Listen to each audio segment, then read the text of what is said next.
And my best time ever is sailing powered up with just the two of us aboard. It just feels so natural for the two of us. You know, we're both happy. And this boat is really fun to sail double and it's so easy. The sails are small, easily manageable. I grew up in Iowa, moved out here, met John. John's a sailor, so that's when I started learning how to sail.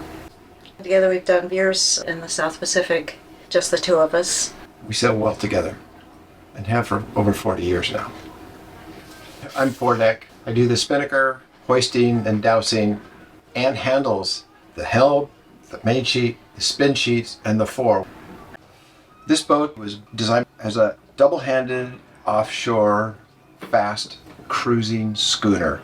Able to handle it easily with two people. And the first summer we sailed it engineless, in and out of the slip, and around the bay, and we learned what a fin keel boat was like, where we'd spin the wheel and the person on the bow would hang on, and it was just delightful. It was so exciting, you know, from a full keel boat to one that responded quickly. It was just a thrill for us. It was like a thoroughbred.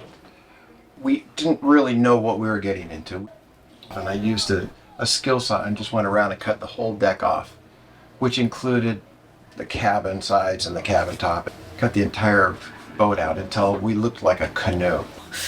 Okay. At that point we were committed.